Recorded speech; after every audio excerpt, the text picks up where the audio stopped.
Hello guys, അപ്പോഴേ സജന നൂർ പുതിയൊരു video അവരുടെ യൂട്യൂബ് ചാനലിൽ ഇട്ടിട്ടുണ്ടായിരുന്നു. ഷഫീന ബീവിക്ക് ഒരു ഓഡിയോ, ഒരു മൈനറായിട്ടുള്ള കുട്ടിയുടെ ഓഡിയോ കൊടുത്തിട്ട് അത് ഷഫീന ബീവി പബ്ലിഷ് ചെയ്തിട്ട് സജന ഇപ്പോൾ വല്ലാത്ത അവസ്ഥയിലാണ്. കാരണം ഈ വിഷയം ഒരുപാട് ആളുകളുടെ അടുത്ത് CWCക്ക് പരാതിയായിട്ടും മറ്റൊക്കെ കൊടുത്തിട്ടുണ്ട്. സജന, ആദ്യം മൈനറായിട്ടുള്ള ഒരു കുട്ടി നിന്റെ അടുത്ത് വന്നിട്ട് ഒരു അബ്യൂസിങ് സ്റ്റേറ്റ്മെന്റ് നടത്തുമ്പോൾ നീ ആ കുട്ടിയെ കൊണ്ട് നേരെ പോലീസ് സ്റ്റേഷനിലാണ് പോകേണ്ടിയിരുന്നത്. നീ അത് ചെയ്തില്ല. BNS ആക്ട് പ്രകാരം അതൊരു വലിയ ശിക്ഷയുമാണ്. ഈ നിങ്ങൾ രണ്ടെണ്ണവും കൂടെ, ഈ ഷഫീന ബീവിയും നീയും, പിന്നെയാണ് പണ്ടാണ് അത് പതുക്കെ ഇപ്പൊ അപ്പമാണ് കേട്ടോ. അപ്പോ സജന നല്ല രീതിയിൽ പേടിച്ചു, നല്ല രീതിയിൽ ഭയന്നിട്ടുമുണ്ട്. എന്നിട്ട് ഇന്റെ നെഞ്ചത്തോട്ടെടുത്ത് വെച്ചേക്കാം ഞാനത് പബ്ലിഷ് ചെയ്തെന്ന്.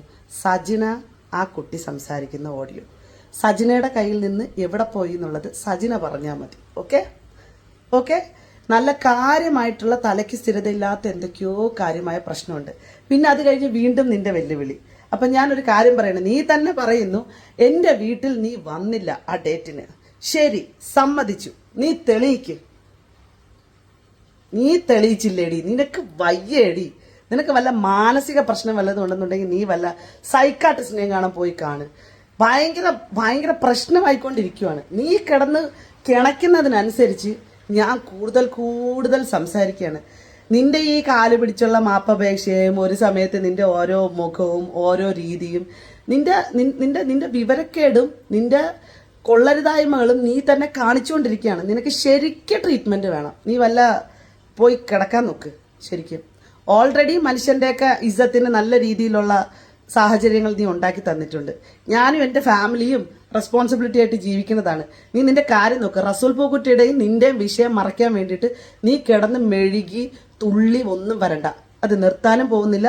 നീ എവിടം വരെ പോവോ അവിടം വരെ പുറകേ നടന്നു വരും. ഓക്കെ, അപ്പൊ ബാക്കി കാണാം. ഒരു കാര്യം കൂടെ ഞാൻ പറയണേണ്, നിന്റെ അച്ചായനെയും നിന്റെ അച്ചായത്തിയെയും നീ ഒന്ന് ചോദ്യം ചെയ്യേ കാര്യമായിട്ട്, കേട്ടാ. അത് നിനക്കൊന്ന് പറഞ്ഞു തരാൻ വേണ്ടിയിട്ടും കൂടെ വന്നതാണ്.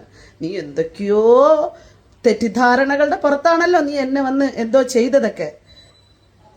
എനിക്ക് നിന്റെ പേഴ്സണൽ ലൈഫിൽ കയറി ഒരു തേങ്ങ നടത്തേണ്ട കാര്യമില്ല. പക്ഷെ നീ തുടങ്ങി വെച്ചെടുത്ത് നിന്റെ പേഴ്സണൽ ലൈഫ് എടുത്തുകൊണ്ട് വന്ന് ഞാൻ ഇട്ടിട്ടുണ്ട്. നിന്റെ മാത്രമല്ല, റസൂൽ പൂക്കിട്ടിട്ടത് ഇനി പിറകേ വരും ബാക്കി, കേട്ടോ. ചാപ്റ്റർ ഒന്നും ക്ലോസ് ചെയ്യാൻ പോകുന്നില്ല. ശരി എന്നാ അപ്പൊ മോളെ.